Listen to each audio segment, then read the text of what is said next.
Dedication. I will dedicate this to my father who thought up this business for me. I also would be happy if I have helped some of the aspiring entrepreneurs that may find this helpful. Acknowledgement. We would like to give our thanks to those who have answered our questionnaire that help us complete this study, though they don't like their photos taken. We will just mention their names. Fernan G. Reyes, Edita M. Sanchez, Roland A. Mercado, and Marvic Pil. Preface. This study was made to serve as a reference for aspiring entrepreneurs who want to have the same business as I have. Whoever will read this will get the basic idea on how to establish and operate the business. The same ideas we learned while completing the study. We made several researches and used different tools for this study to show that the business is really profitable. And lastly, our forward. This study may be helpful for those aspiring entrepreneurs that wants to have the same business as we have. We would be happy if you find this helpful. Chapter 1. Introduction. Store name and location. B16 Hardware Store, wholesaler and retailer of hardware tools. Number 109 Timog Street, Kaingin, Mekawayan, Bulacan is the store location. Project Summary. Marketing. Useful marketing activities. Technical feasibility. Strategic location and store layout basically at our house. Management feasibility.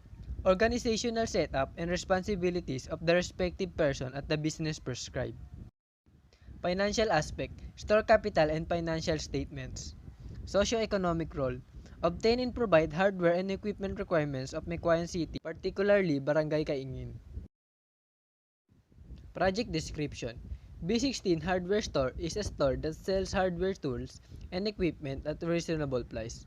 The project was made after the interview conducted from the people that answered our questionnaires, which is the fundamental foundation of writing this study. Background. In area like Kaingin, where buildings are constructed, raw materials are very essential in constructing a building, house roads, bridges, and other government projects. Along with this, B16 hardware store may help the construction make it easy to find raw materials.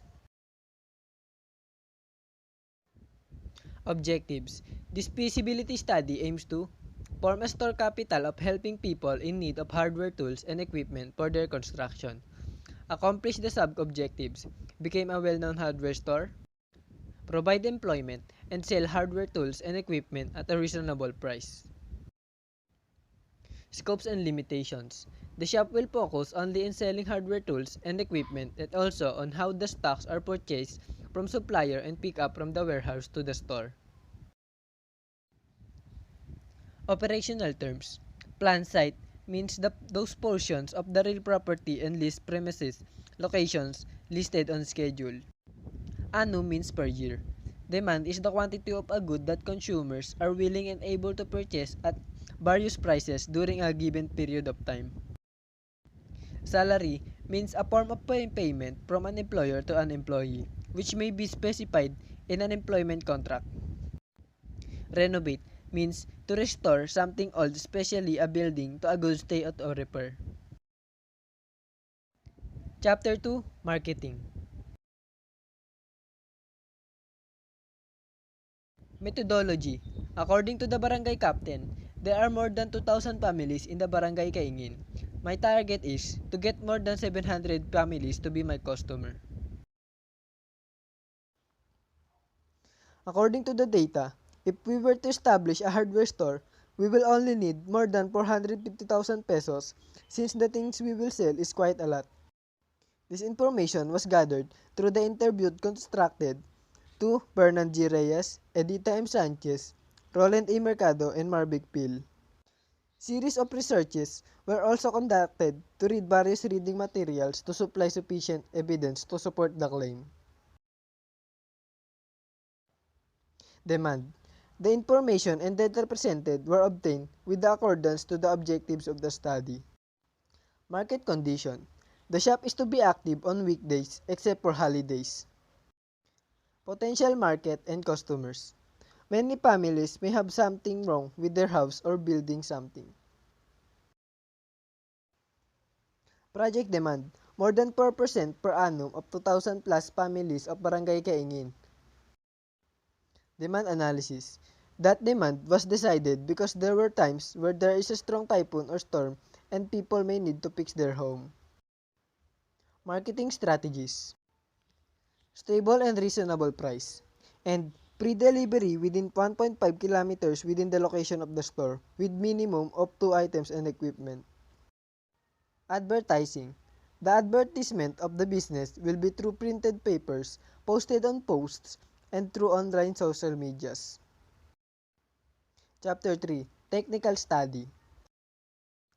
Service. Because the business is about selling tools and equipments, our service is to sell them at a reasonable price. Schedule. Workers may start working at 8 a.m. in the morning, Monday to Friday. Break time is at 11:30 a.m. to 12:30 p.m. Work ends at 5:30 p.m. Office equipment. The company will provide the following equipments and vehicles: calculator, television set, electric fan, miscellaneous equipment, and tricycle. Store location. The store will be established in number 109 Timog Street, Kaingin, May Kawayan, Bulacan.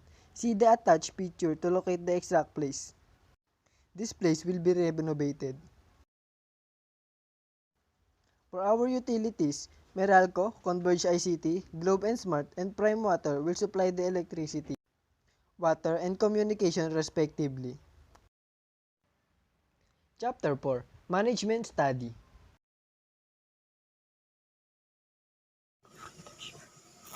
Form of business organization. The form of business is sole proprietorship, named B16 Hardware Store, Tools and Equipment, which is owned and managed by Bragais, Cedrick M. and Malate Jonathan. Capitalization. The store will be manned by 5 persons and the project would have initial capital of 700,000 only. Organizational structure. A family member will handle and briefly manage the project while on its infancy level. The owner can be all around. She can perform all the tasks described below. Each employer has their own responsibility. The owner will require to hire an CPA certified public accountant for the Bureau of Internal Revenue or BIR tax compliance. Organization chart. From owner to driver, labor, cashier, and inventory control. Manpower requirement. The employees need to have a good knowledge about hardware tools and equipment and can make sure the buyer knows what he will need. The employees must also have a driver license. Qualifications and duties of the store personnel. Duties and responsibilities of the owner. They are all responsible for managing the overall sales, collection, and personnel, and they are also in charge of overall store operations. Second, duties and responsibilities of the driver. They are all responsible for delivering the required tools and equipment of the customer. They are all responsible for keeping safe of the payment of the customer. Must have a good knowledge about the rules of the road. Must ensure the safeness of the required tools and equipment while driving. Third, the responsibilities of the cashier. The cashier is responsible for selling the tools, item, and equipment. Must ensure the right amount of change at all times. Must avoid fake money bills. Fourth, duties and responsibilities of the labor. Must be with the driver if needed more manpower in picking up the tools and equipment from the supplier. Must unload the tools and equipment from one place to another. Must obey at all times. And lastly, duties and responsibilities of the inventory control. Must ensure the right items are in correct place. Responsible in arranging the tools and equipment. Must know and distinguish the items from one another. Compensation benefits. Regular compensation. The driver is about 11,500 per month. The cashier is 10,500 per month. The labor is 10,000 per month. And the inventory control 10,000 per month. Benefits and privileges. First, 1.5% salary increase annually. Second, overtime tip and meal. Third, 1 day off per week. Organizational policies. The listed below are the organizational policies that should be followed and regularized. A. Working hours. Workers and employees should start working at 8 a.m. in the morning every Monday to Friday. The workers and employees are provided to have a break time from 11:30 a.m. to 12:30 p.m. The work ends at 5:30 p.m. B. Attendance. Employees and workers must attend Monday to Friday. They can take one day rest if they are not feeling good. C. Rules, regulation, and prohibition. Shouldn't smoke outside the store. Can only slack off if there are no customer. Can use cell phone if there's an emergency. Must follow working hours. D. Disciplinary action. Any act of dishonest and discouraging of an employee towards its customer, co-workers, or other people related to business shall be subjected to a suspension or worse termination. Legal requirements. Before the operation can start, the owner must have the following requirements by some government agencies. First, Department of Trade and Industry Permit, DTI. Second, Bureau of Internal Revenue Permit, BIR. Third, Business License. And last, Signboard Permit. Chapter 5. Financing. Financing. Here in price scheme, you can see the different tools we sell in the market, their name, price, and suggested retail price. And now the total project cost of equipments, PT cash fund, transportation, renovation, utilities, cash in the bank, and the overall total cost. Initial capital investment. Since this will be a business that will be built in our own home, we will only renovate the open space of our house. We will also have our own tricycle, so we will only need two tools for renovation and products that we will sell. We will expand our business if it becomes successful after a year. The salary of the employees will increase each year. Project balance sheet. The table below shows the project total cost from 2021 to 2023, the current asset, liabilities, owner's equity. And now the project income statement to 2013, 14, and 15.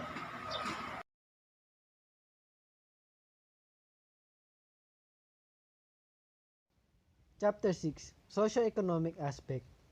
Contribution to the local government of Meycauayan City. This project benefits the revenues of the local government by paying taxes. Moreover, it will help the economic progress of Meycauayan City.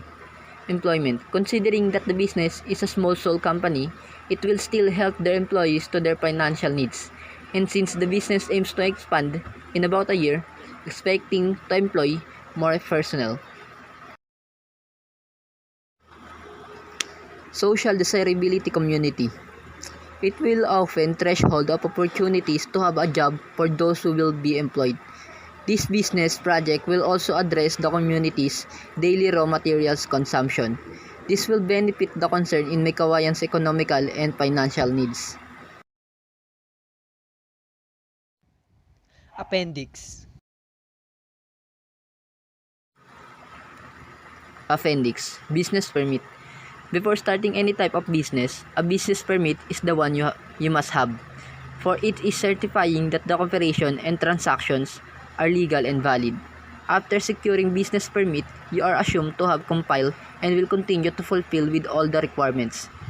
An inspection shall be conducted within a month following the release of business license to ensure full compliance. Any violation of conditions and approval is sufficient ground for the revocation of the business license. Needed for applying business permit. DTI Business Name Certificate or SEC Registration Certificate. For SEC certification, include the following documents: Articles of Incorporation bylaws, Certificate of Incorporation or Certificate of Partnership, latest Community Tax Certificate or Cedula. You may get this at your City Hall. Barangay clearance. You will need to secure this at your designated barangay hall. Location clearance, certificate of occupancy, picture or sketch of the site. And now, the step for applying business permit. Step 1. Head over the business permit and licensing office. Step 2. Pay for your mayor's permit. Step 3. Acquire necessary certification or permits. And step 4. Claim your business mayor permit and done. Bureau of Internal Revenue Permit. The Bureau of Internal Revenue, BIR, is an attached agency of the Department of Finance. It is tasked to assess and collect all the national internal revenue taxes, fees, and charges, and to enforce all forfeitures, penalties, and fines connected therewith. Their requirements: certification, DTI certification, single proprietor, articles or partnership, SEC partnership, certificate of incorporation, SEC corporation, tax identification number TIN, professional consultant, contract of lease or land title, mayor's permit, and barangay clearance. Step for registering with the BIR. After the assessment, go to the accredited banks for payment. Usually, accredited banks are within the vicinity of the RDO, or you can ask anyone from the BIR in that RDO to be sure. Submit this assess form to the teller of the bank. After the payment has been made, go back to your RDO, get a queue number from the guard, go to the registration section for the receiving of your application. Wait for your turn to be called and submit a photocopy of BIR from payments. Special BIR payment form. All accredited banks of RDO have a special payment form for BIR only, and other documentary requirements. Schedule for release. Some RDOs may request you to attend a seminar about the filing of your taxes before the actual release of certificate of registration, but some do not. Be prepared just in case. Also, don't forget to ask for receipt sign. Some RDOs will automatically give it to you together with the COR, and some do not. So to be sure, just ask for it. For case books of accounts, normally for VAT, value added tax, there are 6 books of accounts, while there are 4 books of accounts for non-VAT. Register the books of accounts. Accomplished BIR Form 1905.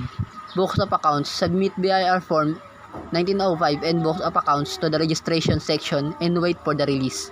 Apply for authority to print, ATP. Accomplish BIR Form 1906. Photocopy of COR and paid registration BIR 0605. Lastly, printing of your receipt. Officially receipt and or invoice. This normally takes 1 to 2 weeks to be printed. You are now ready to have a business. Good luck, and don't forget to file your tax returns and pay your taxes on time. Department of Trade and Industry, or DTI. The Department of Trade and Industry is the executive department of the Philippines government tasked as the main economic catalyst that enables innovative, competitive, job-generating, and exclusive business and empowers customers. Requirements: the applicant must be at least 18 years old, 1 valid ID, SSS, GSIS, passport, voter's ID, or any government issue ID.